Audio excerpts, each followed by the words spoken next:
Bonsoir. Vous êtes les bienvenus dans la boîte à merveilles. Je vous prie de cliquer sur la cloche pour recevoir les prochaines vidéos et de vous abonner à cette chaîne si vous ne l'avez pas déjà fait. Je souhaite dans cette vidéo adresser un message aux Israéliens et aux Palestiniens.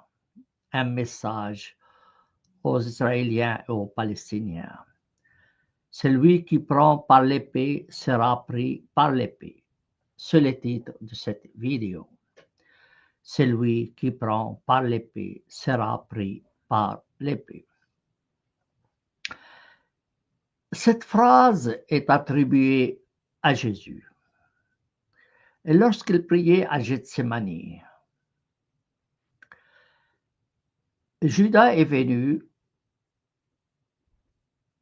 avec des personnes armées envoyées par les autorités religieuses juives pour l'arrêter. Et parmi eux, il y avait Judas qui a donné comme indication pour connaître Jésus, c'est qu'il allait lui donner un baiser sur la joue.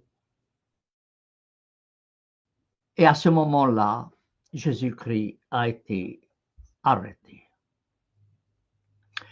Un des disciples de Jésus a pris l'épée et il a coupé l'oreille d'un serviteur du grand prêtre. Et Jésus-Christ lui dit, remets ton épée. Celui qui prend par l'épée sera pris par l'épée. C'est un appel à la non-violence. Aujourd'hui, malheureusement, au Proche-Orient, le sang coule à flot. Que ce soit en Palestine, en Israël, au Liban, en Syrie, pour ne citer que ces pays-là.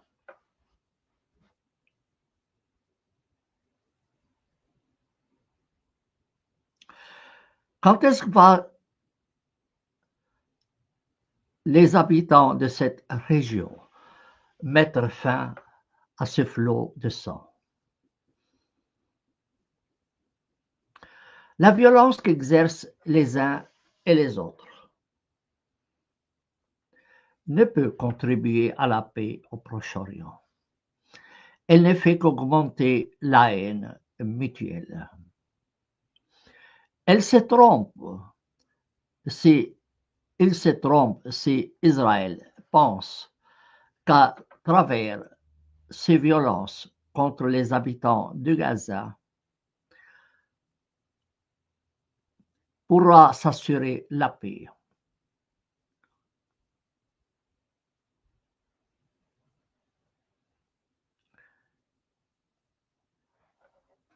Il faudrait que les Juifs et tous ceux qui soutiennent les Juifs, j'entends par là les Juifs qui soutiennent Netanyahou et les autorités et les pays occidentaux qui soutiennent Netanyahou, sachent que ce qui s'est passé à Gaza le 7 octobre n'est qu'une mise en scène israélienne. Vous seriez étonné de cela.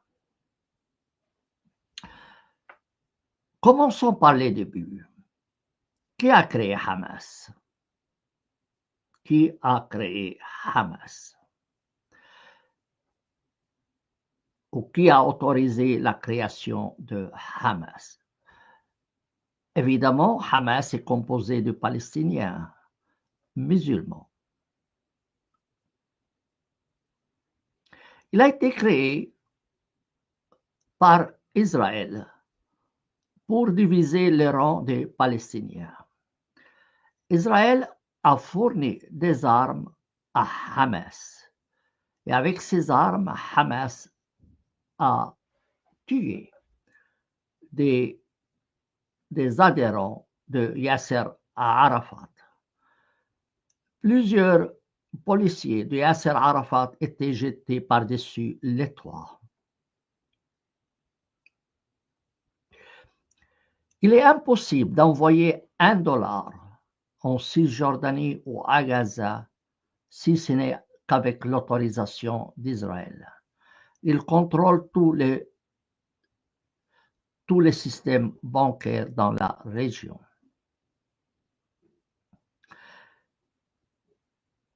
Alors, comment Hamas recevait son argent? Par Israël. C'est le Qatar qui finançait le Hamas et l'argent parvenait à Hamas par les canons israéliens.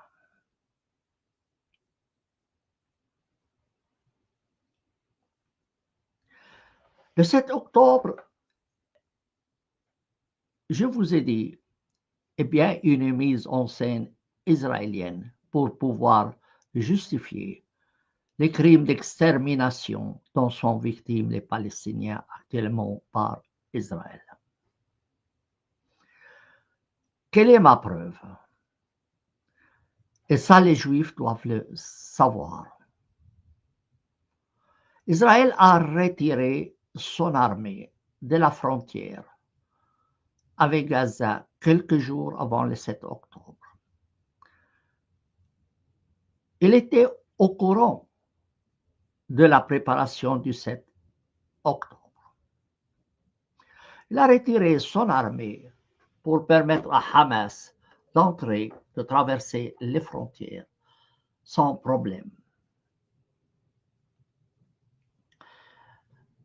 L'aviation israélienne n'est intervenue que tardivement pour arrêter l'avancée de Hamas.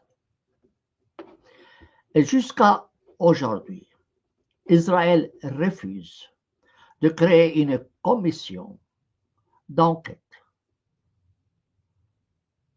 pour déterminer comment les choses sont passées le 7 octobre. Il va de soi que son refus est dû au fait qu'elle a des choses à cacher. Comme je l'ai toujours dit, depuis le 7 octobre, personne de nous n'a choisi ni son nom, ni sa famille, ni sa religion. C'est le fait du hasard.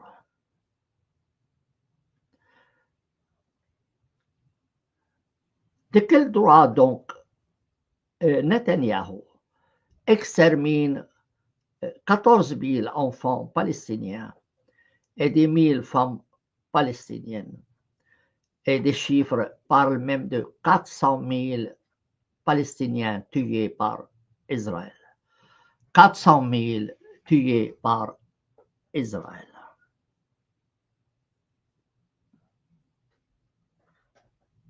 Chiffre évidemment qu'il faut vérifier. Quel est leur crime? Leur seul crime, c'est qu'ils ne sont pas juifs. Pourquoi Netanyahou extermine les Palestiniens? C'est parce qu'ils ne sont pas juifs. Exactement comme en Allemagne, on exterminait les Juifs parce qu'ils étaient juifs. Netanyahou répète le même scénario. Et cette fois, il extermine les Palestiniens parce qu'ils ne sont pas juifs. Les mêmes arguments, mais renversés. Ce qui se passe aujourd'hui à Gaza est une honte pour tous les Juifs qui soutiennent Israël. C'est une insulte aux victimes du nazisme, aux victimes juives du nazisme. C'est indigne de la part des Juifs de soutenir un gouvernement qui commet des crimes qui ne diffèrent pas des crimes nazis contre les Juifs.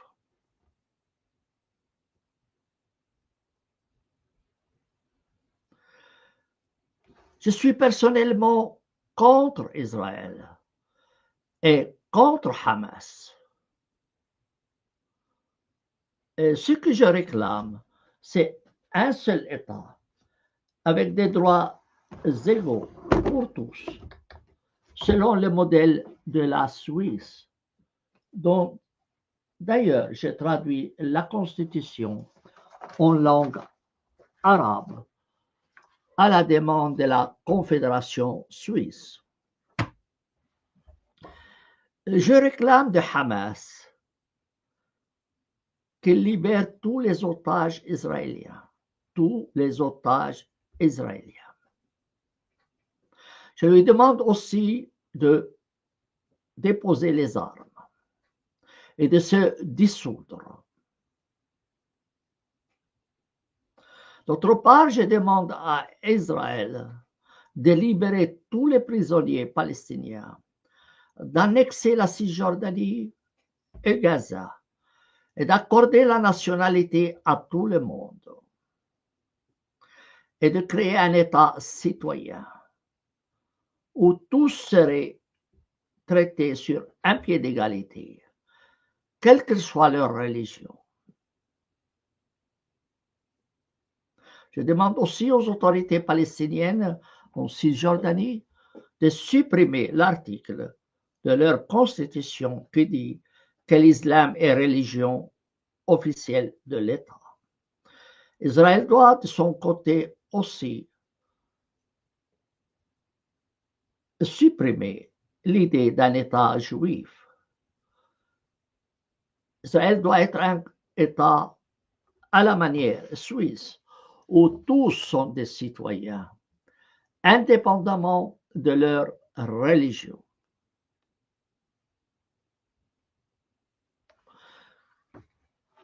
Israël se trompe s'il croit qu'il va pouvoir vivre en paix dans la région en exterminant les Palestiniens, en détruisant Gaza, en détruisant les maisons des Palestiniens, en arrachant leurs arbres. Il ne fait qu'augmenter la haine d'un côté comme de l'autre. Ce n'est pas un moyen pour parvenir à la paix, mais à perpétuer l'état de guerre au Proche-Orient. Les Juifs qui soutiennent Israël doivent exiger de la part d'Israël la création d'une commission pour examiner ce qui s'est passé réellement le 7 octobre. Et ils découvriront certainement que le 7 octobre n'est qu'une mise en scène israélienne pour justifier l'extermination des Palestiniens. Si nous revenons dans l'histoire, on constatera que les Palestiniens, il y a 2000 ans ou plus, étaient plutôt des polythéistes. Certains sont devenus juifs, après chrétiens et ensuite musulmans. Et aujourd'hui même, il y a des athées. Personne n'a choisi sa religion au Proche-Orient. Personne n'a choisi sa religion. De quel droit donc Netanyahou, qui nous vient de la Lituanie? Netanyahou n'est pas de cette région. Il nous vient de la Lituanie. De quel droit Netanyahou décide de massacrer des Palestiniens? Pour le seul crime qu'ils ne sont pas juifs.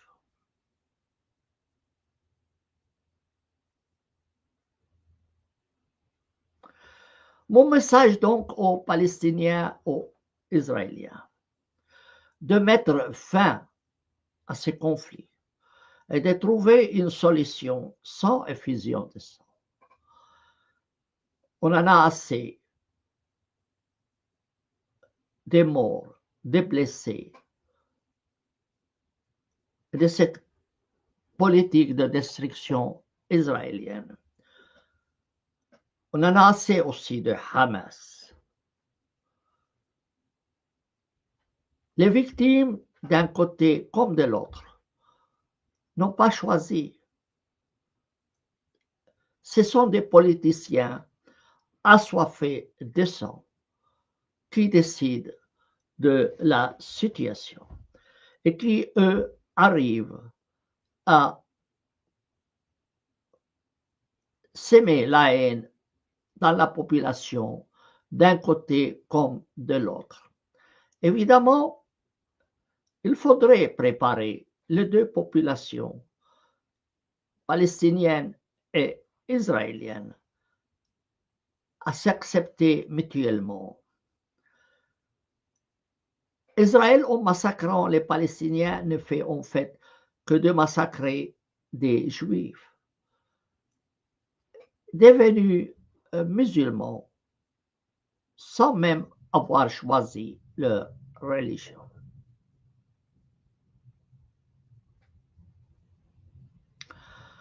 Voilà donc mon message aux Israéliens et aux Palestiniens. Mettez fin à ces massacres inhumains. Mettez-vous autour d'une table et discutez. Et discutez pour trouver une solution sans effusion de sang, sans destruction, sans expulsion, sans affamation. Israël interdit maintenant l'accès à la nourriture et à l'eau aux Palestiniens, ce qui constitue un crime de guerre et un crime contre l'humanité. Et le malheur veut que ce sont des pays occidentaux, surtout américains, mais aussi européens, qui soutiennent Israël et qui lui fournissent les armes.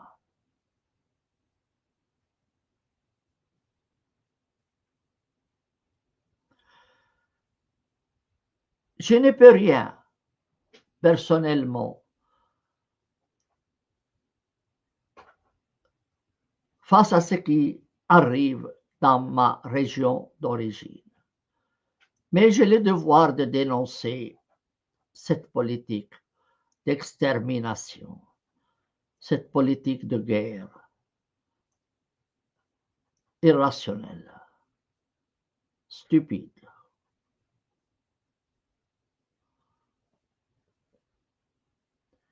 Je ne vais pas prolonger cette émission. Donc, mon but est tout simplement de faire entendre ce message à tous ceux qui veulent entendre. Et j'ai pris tous ceux qui entendront cette vidéo, de la diffuser autour de vous. Peut-être qu'il y aura des gens qui se réveilleront et qui comprendront que ce qui se passe n'est pas admissible. N'est pas admissible. Cette chaîne se veut une chaîne de débat. Donc, toute personne a le droit d'intervenir pour poser des questions ou faire ses remarques. Si l'un ou l'autre de vous veut intervenir, vous avez ici le lien. Vous n'êtes pas tenu de le faire, mais si vous souhaitez le faire, vous êtes toujours le bienvenu. Et si ce n'est pas le cas, bien tout ce que je peux vous dire, c'est que nous devons avoir une pensée envers ceux qui souffrent dans notre région. quelle que soit leur religion. Chaque personne a le droit à la dignité, indépendamment de sa religion. Je constate que personne ne veut intervenir, et donc je mets fin à cette émission et je vous souhaite à toutes et à tous bonne soirée et bonne nuit. Au revoir.